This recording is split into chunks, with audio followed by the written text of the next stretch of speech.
everybody, and welcome to a very special Let's Look At. This is Let's Look At the Typing of the Dead Overkill.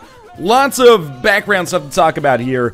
Typing of the Dead was, well, let's start. This is based on the House of the Dead property, obviously the light gun shooters from Sega that have been out for like 15 years and come out in various forms, including an awful film by Uwe Boll. Typing of the Dead was a spin-off to that I believe came out on the Dreamcast and in arcades in Japan at the very least, where you basically, it was like a Mavis Beacon teaches typing by killing zombies type thing. They presented words, you type them out, and the zombie dies. House of the Dead Overkill came out, you know, 2007, 2008, 2009, somewhere in there, for the Wii, and I believe it eventually came to PSN as well. It was just like a grindhousey reboot of the House of the Dead series. Now, Halloween edition on Steam, Typing of the Dead Overkill, which is just a reskin of the game with the Typing of the Dead mechanics overlaid on top of it, has come out. It's $10 during its Halloween sale, which is going to be a few days, and then it's going to be going up to $20. One thing I want to point out here, you do get all of the House of the Dead Overkill as well. You can just switch between these modes if you would like to and play the House of the Dead Overkill instead of the Typing of the Dead Overkill. The odds of me playing a light gun shooter on PC just by clicking my mouse over enemies is literally nil. For me, light gun shooters is like the comedy and the enjoyment of them is like requiring the physical and manual dexterity to actually shoot the gun in physical space, not just point your mouse over something. But I guess, you know, oftentimes first-person shooters, if you want to be really reductive, do just boil down to that. But regardless, we're going to do story mode Typing of the Dead. This does have like a grindhousey type aesthetic to it, and as you can see, you know, there's 1, 2, 3, 4, 5, 6, 7, 8, 9 missions going on here. Each mission maybe 20 minutes. I streamed the first 2 missions of me just like learning how to play. So, you know, this is the kind of game where maybe there's 2 hours, 2.5, 3 hours of story mode for you here, but it's definitely the kind of game that's meant to be replayed over and over and over. So we're going to play the first campaign mission here. We'll play it on Agent. I did, you know, I got A on Agent mode on Papa's Palace of Pain, and then on Pink Pussycat. You can't see the other part of it there, but I assure you it is G-rated, although the game is not G-rated by any stretch of the imagination. I got B on this, playing on the hardest difficulty, so it's not super difficult, but my typing skills are up to snuff relative to my skills in other games. So we're going to start this here, and I'm going to shut up because the grindhousey type aesthetic is definitely going to come through here if you're a fan of Planet Terror or Death Proof or, you know, real grindhouse films or even things like Black Dynamite, stuff like that. You're going to like this a lot. They met as adversaries. What the fuck was that for? A monster made them allies. A secret agent, immaculate, intelligent, a rookie. They call him only G. His identity, a mystery. You ever gonna tell anyone what that fucking G stands for? No. A playboy cop. Isaac Washington. Make him mad, and he'll rip your balls off. Cue greatest line. I'm gonna rip your motherfucking balls off. Tonight, these unlikely allies will confront terror most foul in the blood-soaked halls of Papa's Palace of Pain. Be a courteous guest. By tomorrow morning, I'll have my motherfucking revenge. Papa Caesar will be dead. If we don't stop this mutant outbreak by tomorrow morning, we'll all be dead. Because your first visit will be your last.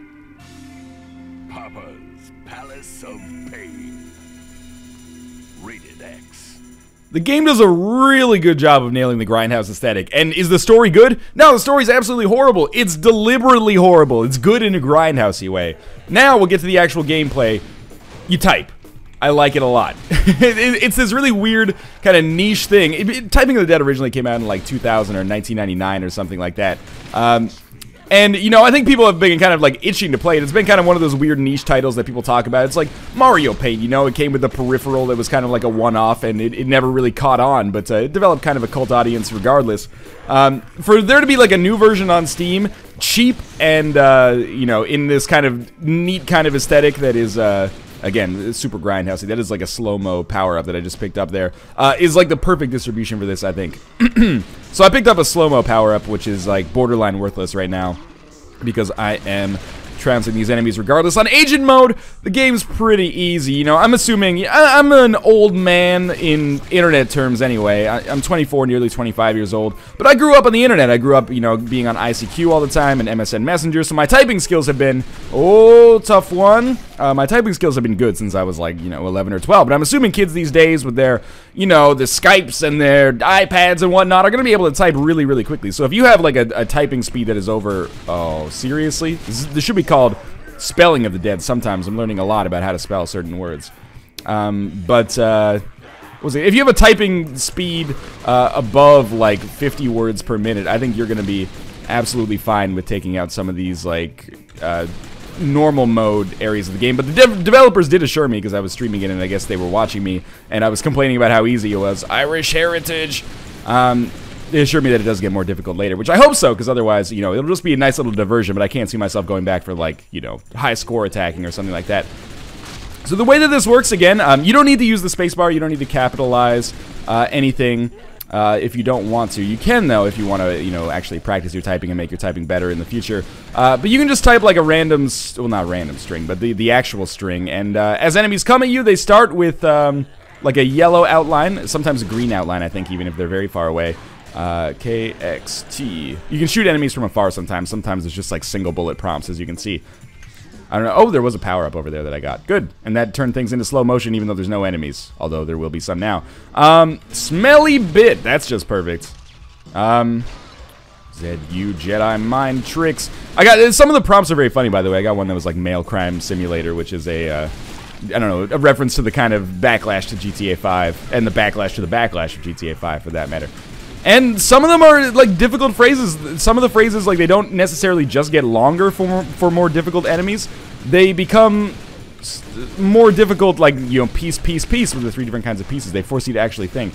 Trappist Punk. That is a great name for a genre of beer or something like that. Unfiltered, no rules. I totally forgot what I was saying earlier, but anyway. 9 is never none. As they get closer, the outline switches from yellow to, like, bright flashing red, and then you have to actually shoot them before the bright flashing red ends, or you will... Truffle shuffle. You will get hit, and obviously you don't want to get hit. You have a health bar. Ammo is unlimited. I believe if you mistype a lyric... not a lyric. If you mistype a phrase... Then you have to, you lose ammo and you have to take a second to reload once you're done, but it doesn't really make a huge difference in the whole scheme of things. Guy spends a lot of time looking through windows. I wish he spent more time shooting. Wafer thin. Oh, I could have lost that one. Sometimes you can stun enemies just by hitting them over and over. And this is very much a score attacking game. Like, this is not necessarily a game where you're going to be focusing intensely on... just getting through the level. I shouldn't necessarily say that because I can't verify, depending on where your typing acumen lies. Ooh, I got an extra 3D model there. I can see you.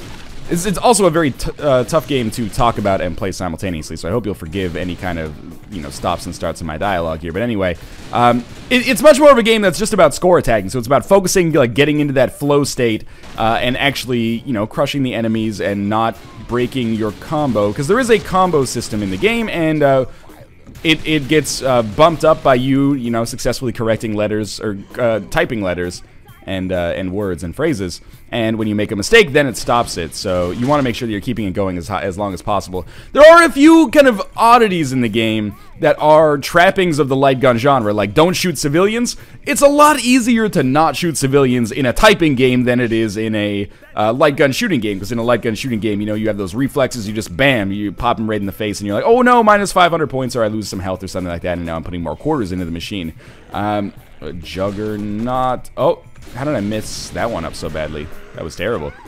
In this, it doesn't even really give you the option to shoot civilians. Instead, you just have to basically, save them instead of avoiding shooting them, which is really where most of the, like, penalties lie in light gun shooters, I feel, is, like, accidentally shooting.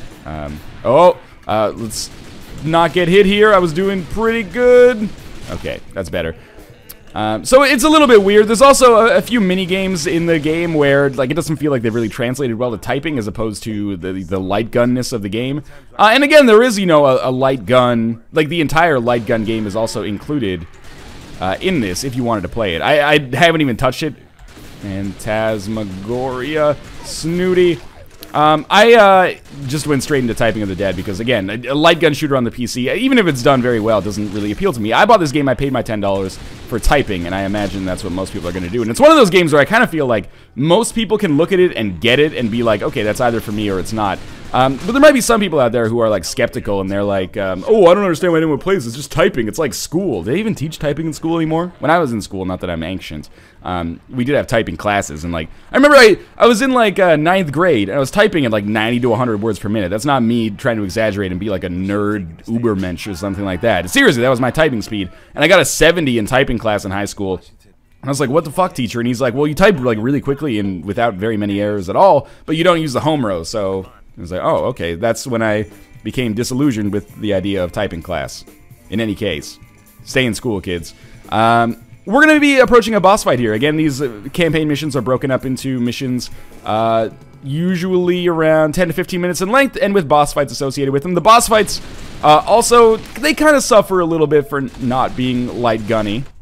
Sorry, the mailman was here. Oh god, panic! That was not a good moment to come back to.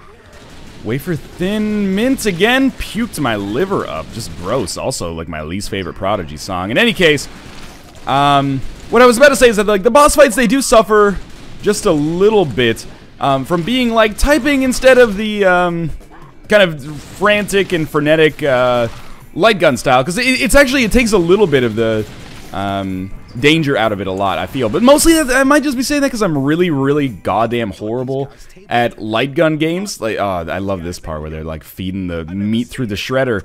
Just get that delicious human mist. 0 calories! That's how all the cannibal Scientologists in Hollywood are doing it these days. Okay.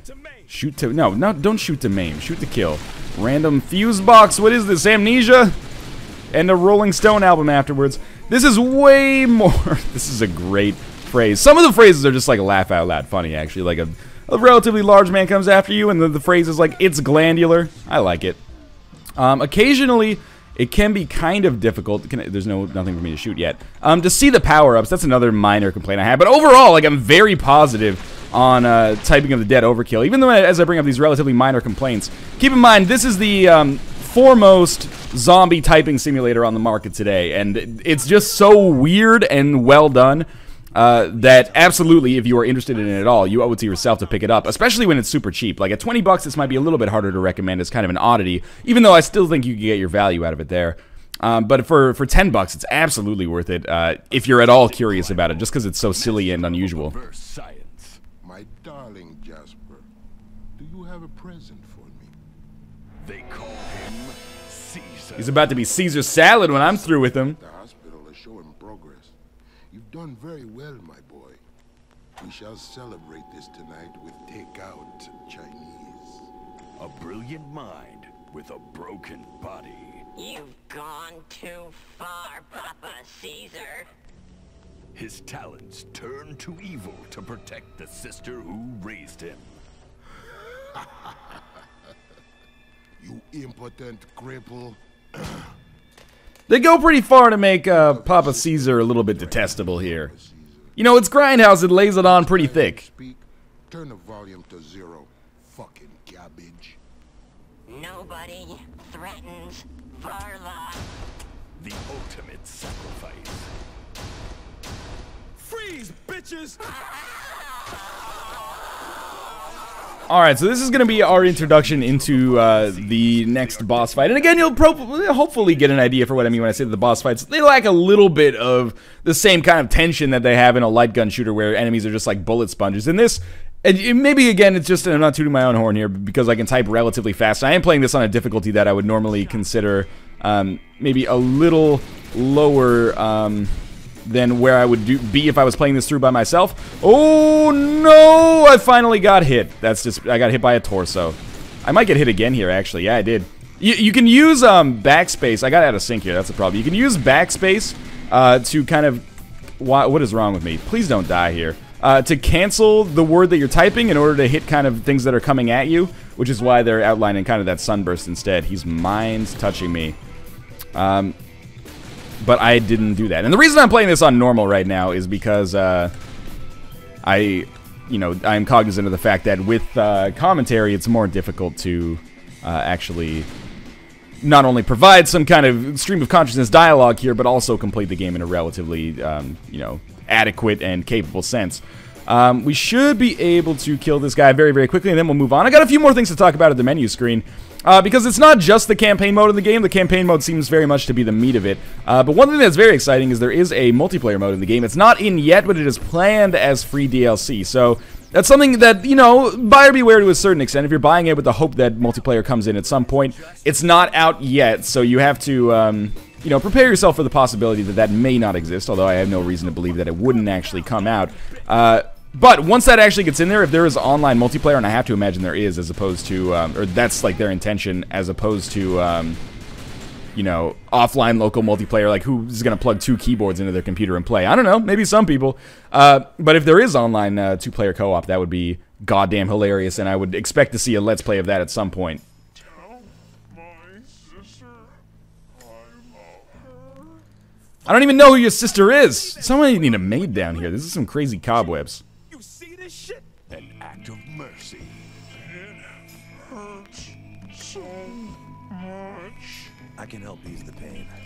No, you can fucking not. Shoot the motherfucker. Don't you do tact? That's what I am going to fucking do. You know, Shut the fuck up and shoot. Shit. All right, and he shot the floor beside him a couple times. That should do it. You killed my brother! you're his sister? You're his sister? Carla Guns, a doting sibling to a crippled brother, forced into a life of vice. Now she's filled with a primal hunger for revenge. Mankind's last hope now rests on the shoulders of 2 men. Caesar's heading to the hospital. We gotta stop that asshole before he gets there. Tasteful ride. Don't disrespect my wheels. She's my pride and joy. You know, there are times when you can tell that this is a game made a few years ago, and it was a budget price game when it came out as well. The plantation But I don't think the fact that it's a little bit graphically below what you might expect from a AAA title these days, obviously, necessarily is something you can hold against a game that is about typing to kill zombies.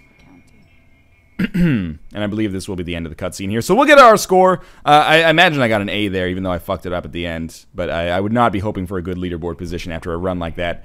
130,000. Let's check the leaderboards. That might put me, it's like just outside of the top 10. Yep, okay, so, you know, I could have done better, but we will... Oh, there's a find me thing for the leaderboard. That's actually a very smart idea to include here. Man, I got my ass kicked. That's an incredible score. In any case, this is Typing of the Dead Overkill. Oh, I just hit OK here, and then it'll take me back to the menu screen. In addition to the single-player campaign and the proposed multiplayer mode that is not quite in the game yet, but hopefully will be ASAP, as you can see right here. There are also some mini-games. The mini-games basically, you know, one of them is save as many civilians as possible, one of them is stay alive as long as possible, and one of them is Money Shot, which is just like target practice. I've only played Money Shot. It didn't really do too much for me because it was just like target practice, and it was like single target, or sorry, single character. You just type in like a T or a U and it shoots the target. I didn't necessarily get a great score on it, but that being said, it lacked a little bit of the appeal that it might have in its light gun version. But overall, House of the Dead Overkill is a very, very easy game to recommend if you are at all curious about what you're seeing here. I think this is a lot of fun. It's not even a guilty pleasure, it's just a pleasure, and in particular if you're, you know, maybe not necessarily into horror games, but you're looking for something a little bit horror-themed to play around the Halloween season this year. Picking this up at half price is something that I would absolutely recommend, and as always, there will be a link in the video description below to pick this up on Steam if you are interested. Again, $10 US right now. I think it's $7.50, Great British Pounds, UK Sterling Silver. Admittedly, I'm a little bit ignorant about world currencies. It also includes all of the House of the Dead Overkill, but I'm probably not going to get too invested in that. But the story mode in particular is a whole lot of fun. The core gameplay itself is silly and absurd and joyful and a triumph in and of itself.